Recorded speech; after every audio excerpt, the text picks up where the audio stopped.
Stop. You haven't subscribed to the channel yet. Subscribe now.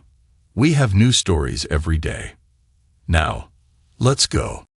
Nightfall hovered above the quiet streets of suburban Philadelphia. Outside the weathered high school building where I worked, lampposts flickered, illuminating drifting leaves. My name is Peter, age 46, and I teach mathematics. Numbers always spoke a pure language to me, one devoid of messy contradictions. My day had dragged on forever. Parent-teacher conferences, piles of quizzes, exhaustion weaving itself through my head. I navigated city roads in my modest sit-in, tires humming over asphalt as I rehearsed tomorrow's lesson plan in my mind. I share a home with Selena, my wife of 14 years. She turned 40 last spring. Our relationship once simmered with laughter, curiosity, and gentle mornings over coffee. Over time, obligations multiplied. Her administrative job at a shipping firm, my endless cycles of grading. Small cracks emerged in our connection. We rarely spoke with genuine warmth. Our dinners turned into silent routines, forks clinking on porcelain plates while the clock in our dining room ticked away seconds we never reclaimed. On this particular evening, I craved an ordinary return to our cozy house. The same routine. A quick greeting, leftover soup, a lukewarm conversation about office gossip. Instead, a text from Selena buzzed on my phone around 6 p.m. She mentioned working late, sorting out problems with a late shipment. Tension climbed within me, though I tried to push aside any suspicion. She rarely stayed late, but my mind offered plausible reasons. Urgent deadlines, chaotic inventory logs. Still, a quiet spark of doubt flickered. I decided to head home first. Our quiet block greeted me with sparse traffic and old maples lining the sidewalk. A mild chill in the air carried the aroma of distant pizza ovens. Once inside our living room, I switched on a small lamp, which cast a golden glow across our worn-out sofa. Papers from a training workshop rested on the coffee table. Selena's slippers were missing, a subtle sign she hadn't come home yet. She had mentioned a deadline, so I shrugged and microwaved leftover soup. My chest swirled with worry, though I lacked any concrete reason. I sat near the window, gazing at passing headlights. Around 8 p.m., a moment of restlessness seized me. Perhaps my day wasn't finished. My boss had requested a last-minute revision to the upcoming test schedule. I decided to retrieve those printouts from my classroom.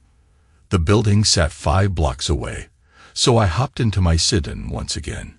Streetlights formed a glowing chain, guiding me through mild traffic. I arrived at the faculty parking lot, noticing 2 other vehicles. One belonged to our janitor, and the other seemed unfamiliar. Probably a parent meeting with an administrator, I guessed. I walked inside, footsteps echoing along deserted corridors. Fluorescent lights flickered overhead in the main hallway.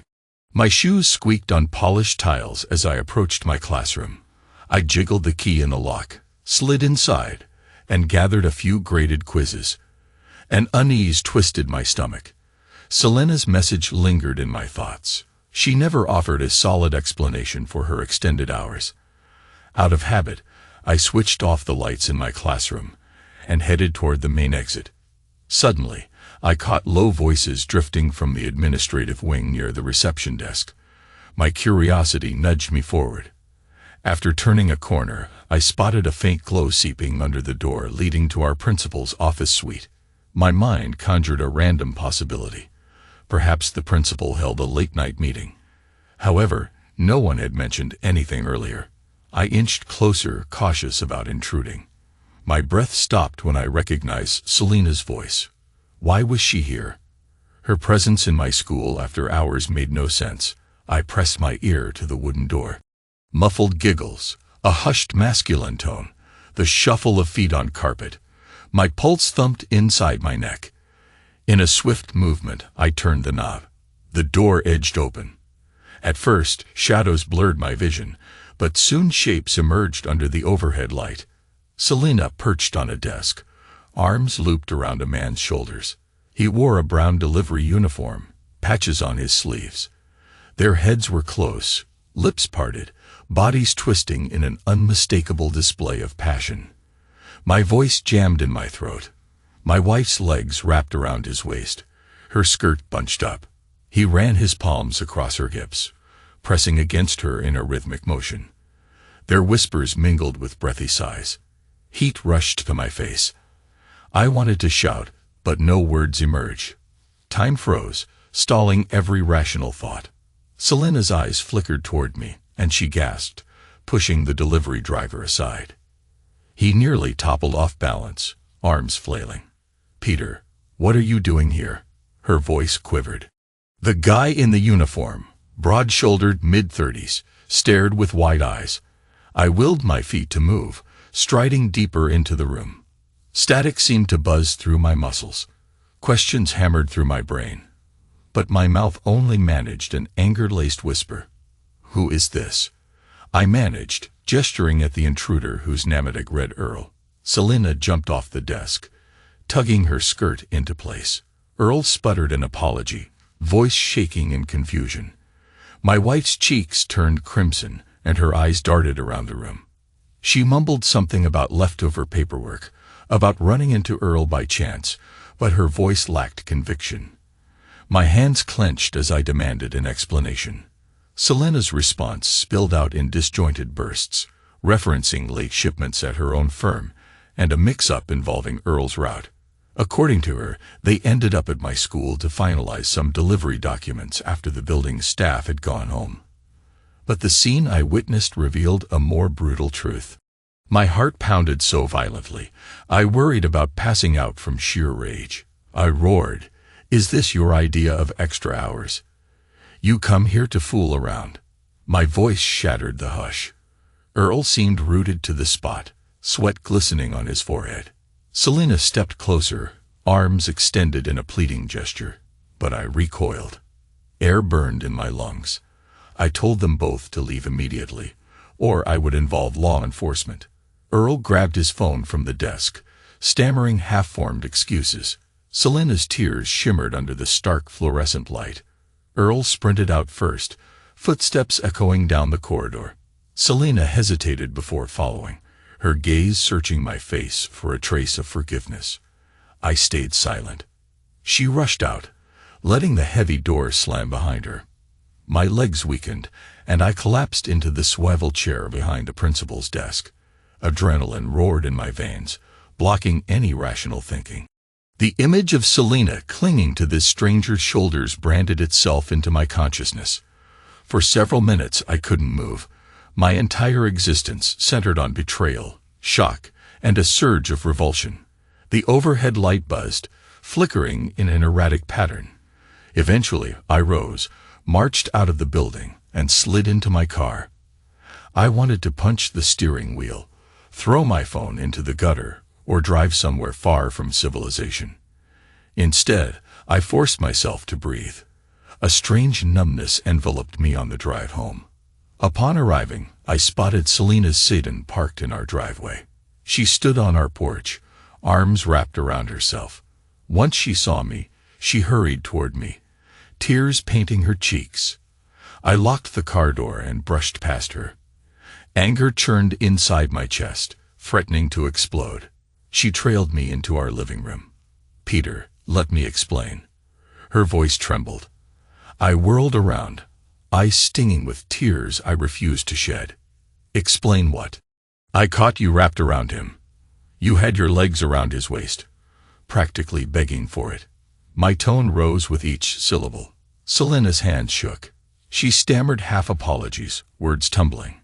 "He's a new driver who handles corporate deliveries for my firm." I lost my mind. "I don't even have an excuse." Her voice cracked on every phrase. She swiped at her eyes. Meanwhile, I stood there, jaw clenched, fury tightening my chest. In this moment, the impact of her betrayal swallowed me. Memories of our early days together, an impromptu trip to the Jersey Shore, dancing in our socks on the kitchen tiles, merged with this present horror. My stomach churned with a toxic mix of heartbreak and wrath. I demanded clarity. She offered none. I pointed toward the bedroom doorway. Sleep wherever you want. The couch, the guest room. Not beside me. My voice sounded foreign. She pleaded for a chance to talk, swearing the encounter was a mistake born from stress and an urge for excitement. My mind refused to process her words. I stomped upstairs and slammed the door behind me. Darkness enveloped me as I sank onto our bed, eyes glued to the ceiling. Sleep never came. Waves of anger and sadness surged through me, pounding in my skull. Hours dragged. Around dawn, I left the house without speaking to Selena. My heart hammered with each step toward the car, uncertain about anything except my seething fury. At school, I trudged through classes, barking instructions to students who gawked at my uncharacteristic bitterness. My coworkers noticed my drawn features, but I claimed exhaustion. The hallway chatter seemed distant, like static behind glass. I pictured Selena with this man again and again, her lips parted in pleasure, her arms clutching him. My stomach twisted until I nearly retched. During lunch, I holed up in the teacher's lounge, phone pressed to my ear as I contacted a lawyer acquaintance, seeking preliminary advice. My life had changed overnight, and I wanted to protect myself from further humiliation. As I ended the call, bitterness festered. Selena had blasted our marriage into pieces, and I had zero intention of playing the forgiving spouse. I refused to answer Selena's messages for 2 days. When I finally stepped through our front door on Wednesday evening, she stood in the hallway, eyes swollen from crying. She whispered my name, arms hanging limply at her sides. I dropped my satchel on the floor without acknowledging her. She crept closer and tried to rest a hand on my shoulder. I recoiled, expression twisted with disgust. She pleaded, voice raw, "I deserve every bit of your anger. I messed up. But we can fix this, can't we?" Her eyes glistened. My mind replayed the image of Earl gripping her thighs, her skirt riding high. I spat words through clenched teeth, condemning her betrayal and ripping apart her excuses. Her tears multiplied, but my fury stood firm. I told her she had destroyed my pride, my trust, my sense of security. She whimpered, stepping aside as I marched upstairs. Later this night, I scrolled through our wedding photos, remembering her radiant grin in every snapshot. My heart wrenched at the contrast between those joyful pictures and this savage betrayal. I realized no quick apology could erase the memory of her brazen act. My mind wandered to ways I might retaliate. Perhaps I could expose Earl at his workplace, sabotage Selena's reputation. Thoughts spiraled, fueled by heartbreak and rage, culminating in a dark resolution. I would reclaim my dignity through vengeance. My old gentle self had vanished. Morning light streamed across my bedroom. Sleep had eluded me again. I rose and noticed Selena's side of the bed untouched. She must have slept elsewhere in the house. Good. I didn't want her anywhere near me. I drove to school earlier than usual, face tense as I approached the teacher's parking lot. My mind spun with half-formed schemes for revenge. Confronting Earl directly seemed unwise. He might dismiss me as an unhinged spouse. Instead, I envisioned a methodical approach: gather information, corner him in a vulnerable moment, strike. During my free period, I retreated to an empty office and pulled up internet listings to find Earl's company. They specialized in corporate deliveries, had a main branch on the south side of the city. A phone number hovered on the contact page, so I scribbled it down. My plan: clean his schedule, gather ammunition, orchestrate his downfall. This afternoon, I visited the main office of his delivery firm on a fabricated pretense. A bored receptionist glanced at my visitor badge and asked if I needed shipping assistance. I feigned confusion about a missing package and insisted on speaking with a supervisor. In minutes, a gruff middle-aged man strode out. He introduced himself as Mr. Ruiz, manager of the local drivers. I spun a tale about crucial school supplies gone missing, requesting details of the driver assigned to our route. Mr. Ruiz grumbled about bureaucratic privacy rules, but my intense gaze must have unsettled him. He eventually revealed someone named Earl handled deliveries to the high school. Bingo. I pressed further, weaving the story about potential misconduct, hinting Earl might have tampered with shipments. Mr. Ruiz's expression darkened, instructing me to document any suspicious incidents. As I left, I sensed a flicker of grim satisfaction. Earl's job now hovered on unstable ground. If Mr. Ruiz believed his driver was reckless, perhaps a thorough investigation would follow.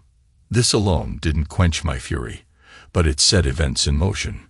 Once home, I found Selena hunched over our dining table, eyes rimmed with red. She stood upon hearing me, desperation written across her face. I ignored her attempt at conversation and headed upstairs. She trailed behind me, voice trembling. "Peter, please, talk to me." I spun around at the top of the stairs. "Why should I? You destroyed our marriage. You made me a fool." Earl, a delivery guy in some dingy uniform. Her lip quivered. She clasped her hands together, pressing them against her chest, as though this gesture might mend her broken promises. She murmured apologies, explaining she had been lonely, craving excitement, blaming stress from her job. She insisted she never intended to replace me or sabotage our marriage. I glared, bitterness surging. "Intended or not, you did it, and there's no undoing what I saw. I plan on divorcing you. Count on it." Her face crumpled. She sank onto the top stair, sobbing. I stepped into the bedroom, shutting the door behind me. My pulse pounded. I refused to let her tears sway me. She betrayed me, and no amount of crying would fix anything. An eye for an eye, or worse. My plan solidified. 2 days crawled by. Each evening, I sent polite texts to Selena containing instructions about finances and groceries, nothing more. She hovered in a sorrowful state, drifting around the house like a ghost. Meanwhile, I orchestrated phone calls to a divorce attorney, discussing property arrangements and potential strategies. I began rummaging through our shared documents, searching for any leverage which might bolster my position. The hatred inside me intensified. One afternoon, I parked outside Selena's workplace, an unremarkable warehouse complex. She emerged, shoulders slumped, eyes dull. I trailed her discreetly, observing her routines, verifying she met no one after hours. The memory of her liaison haunted me, fueling my quiet rage. Later, I confronted her again in our living room. "Where does Earl live? Provide an address." She blinked, panic flashing in her eyes. "I don't have it," she murmured. I scoffed. "You must have something. An email. A phone number?" She shook her head, swearing she only saw him at sporadic deliveries. I refused to believe her. A coil of suspicion wrapped around my chest, itching for proof. The next day, I spent my lunch break in my car, phone in hand, trying to find Earl's personal data, searching social media, scanning local directories. Hours later, I discovered a matching profile. Earl M., living on Walnut Street, short commute from the distribution center.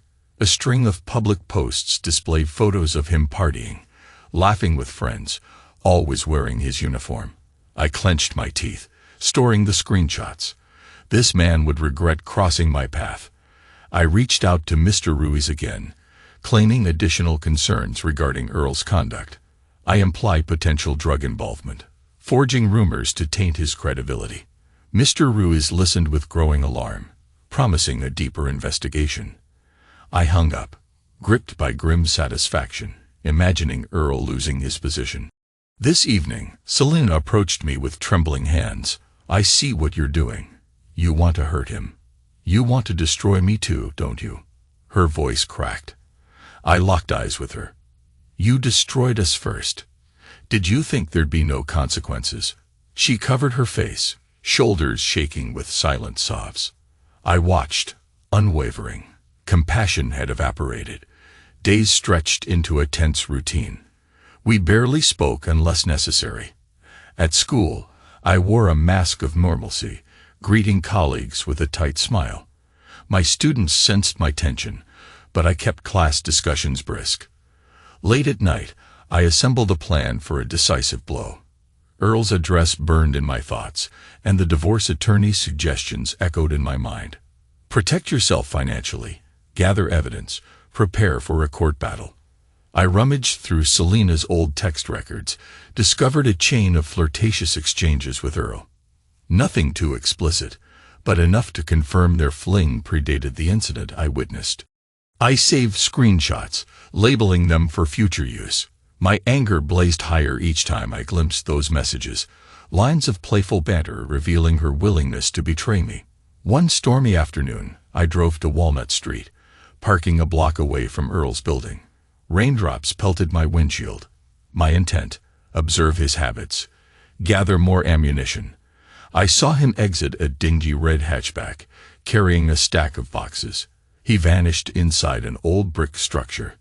Minutes later, he emerged with a blonde woman. They hopped into his car, laughing, unaware of my presence. I snapped photos, adrenaline coursing through me. This snippet of normal life enraged me.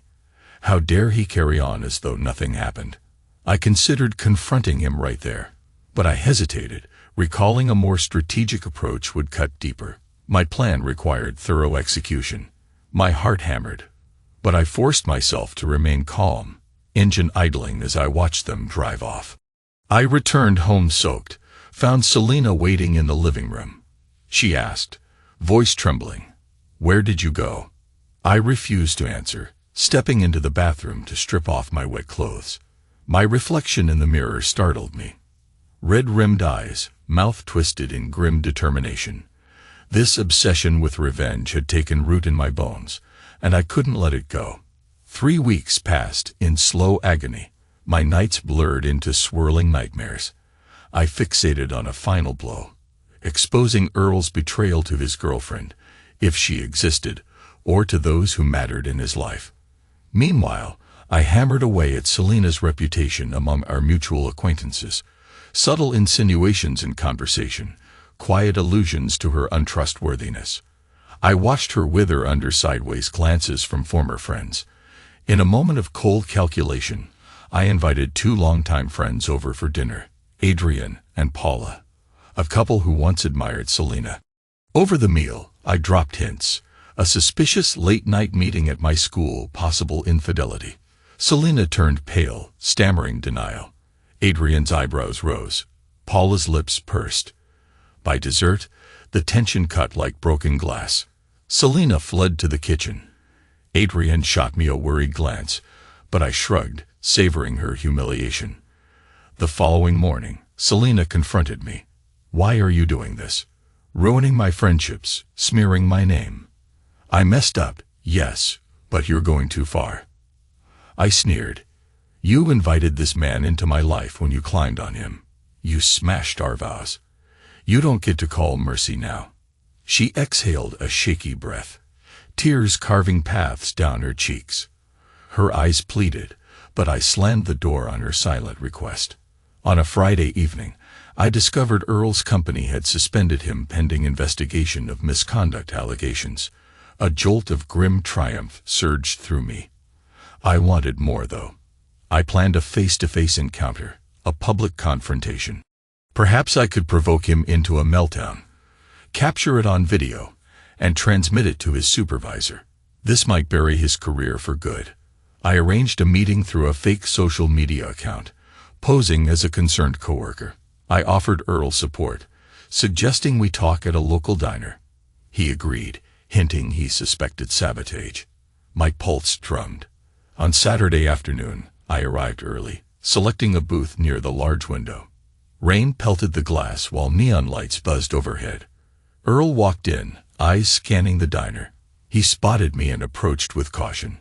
I pretended to be this imaginary colleague, voice lowered. He vented about the accusations, lamenting lost wages and legal concerns. I feigned sympathy, pressing him for details about the rumor concerning drug involvement. His face reddened, fists clenching on the table. In a swift pivot, I dropped the act. "Remember me," I hissed. "Peter, from the high school. The husband you thought you could deceive." Earl's expression shifted from confusion to shock. He tried to stand, but I grabbed his wrist, voice pulsing with venom. You messed with the wrong man. Earl yanked free, stepping away from the booth. Patrons cast curious glances. Listen, man, I never meant to hurt anyone, he mumbled. I rose, blocking his path. You didn't hesitate when you pinned my wife against a desk. You want me to vanish quietly. My laughter cut through the sudden hush. Earl's face twitched. She approached me first, he whispered. I swear, it started as a harmless fling. I got carried away. A wave of fury nearly blinded me. My hand shook, phone in my grasp, ready to record if he snapped. Instead, he lowered his gaze, shame radiating from his posture. You robbed me of my marriage, I growled. Now, I'll rob you of your job, your peace, your future. You watch. I stepped aside and allowed him to leave. He stumbled out, face pale. I lingered, heart thundering. This confrontation gave me no release. My appetite for vengeance had grown, demanding a final blow at home. I returned to find Selena pacing the living room. She noticed the anger etched across my features. Her voice quivered. You saw him, didn't you? I nodded. He's terrified. Good.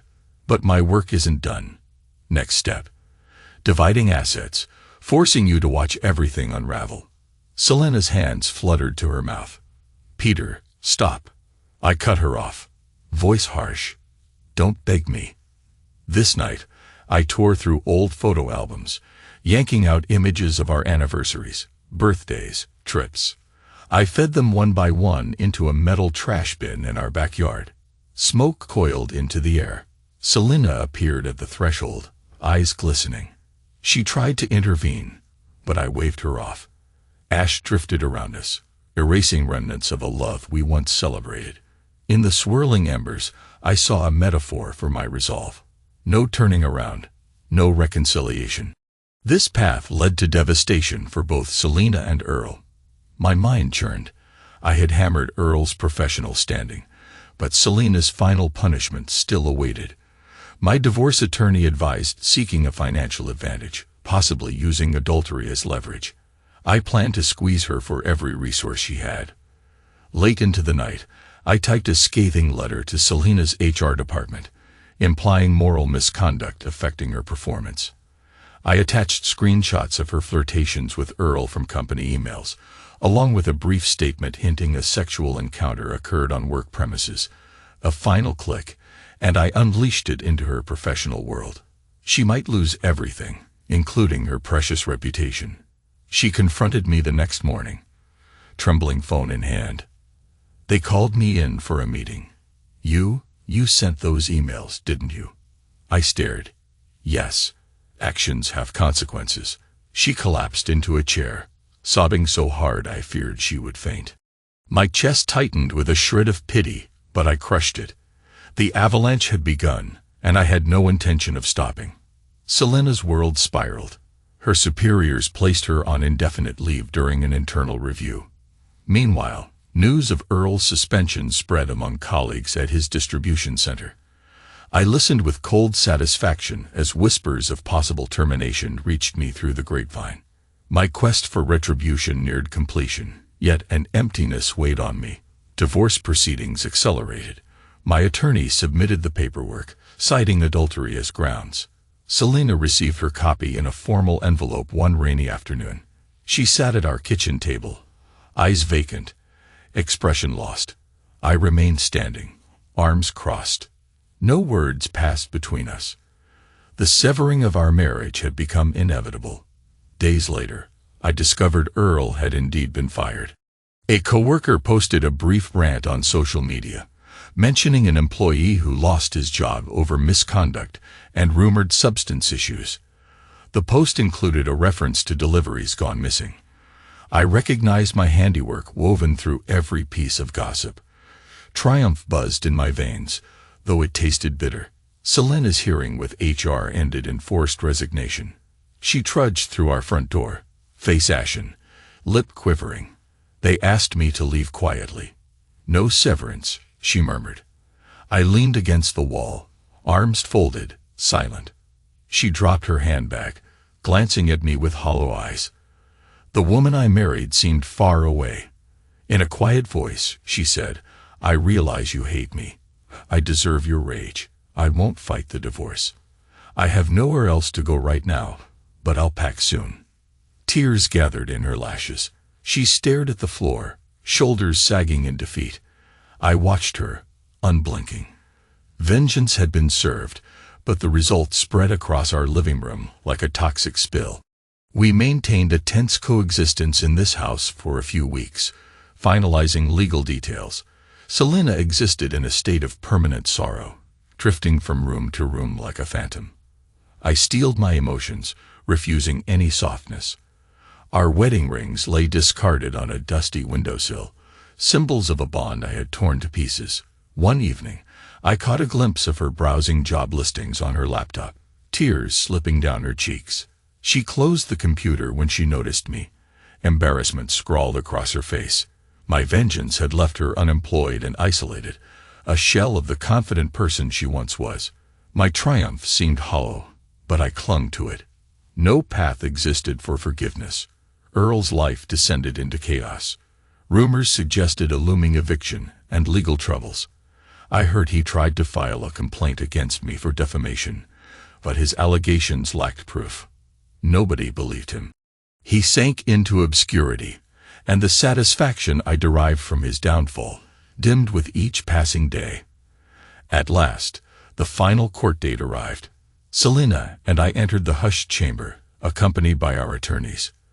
The judge read through the documentation, eyes flicking across the evidence of infidelity, witness statements, property agreements. I kept my face expressionless. She stared at her lap, silent tears streaking her cheeks. In less than 20 minutes, the gavel fell, pronouncing the end of our marriage. Outside the courthouse, Selena paused on the steps, hugging her arms around her torso. I stood a short distance away, inhaling damp city air. We exchanged a final glance. Neither spoke. A taxi slowed near the curb, and she climbed in, shoulders trembling. I watched her departure, heartbeat echoing in my ears. In the days that followed, a strange stillness settled over my life. The house seemed cavernous, rooms echoing with the memory of arguments and slammed doors. I tossed her belongings into boxes, uncertain whether to call or text her. Each time I hovered over her contact number, my hand shook, so I tossed the phone aside. My coworkers noticed a shift in my demeanor. I no longer snapped at students or glowered in staff meetings. Instead, I drifted through tasks with mechanical precision. No more rumors circulated about Selena's affair. I had achieved my goal of punishing them. Still, a void yawned within my chest. One weekend afternoon, I discovered a handwritten note on the kitchen counter. Selena must have left it while retrieving personal items. Her words apologized once more, acknowledging the cruelty of my revenge, but accepting it as her due. She ended with a hope that someday I would reclaim a shred of peace. I tore the note in half and dropped the pieces in the trash. My rage had nearly extinguished, replaced by a dull resignation. No regrets surfaced for my actions. I couldn't share space with betrayal. My mind replayed the memories of her limbs entwined with Earl in this office, and any trace of pity vanished. On a crisp Monday morning, I stood on our porch, gazing at the for sale sign I hammered into the lawn. The final step, shedding the past entirely. A new chapter beckoned elsewhere, free from echoes of her infidelity. I exhaled slowly, scanning the empty street. My chest still seemed tight, but I embraced the idea of living without this ache guiding my every move. I locked the door one last time, taking nothing but my clothes, my documents, and a battered old photo of my parents. The engine rumbled to life as I drove away, never glancing in the rearview mirror. Selena's betrayal and Earl's arrogance had forged an unforgiving beast in me, and I unleashed havoc upon them. Now, with the ashes of our past swirling behind me, I embarked on a solitary road, determined to reclaim whatever future might await, no matter how hollow it might seem.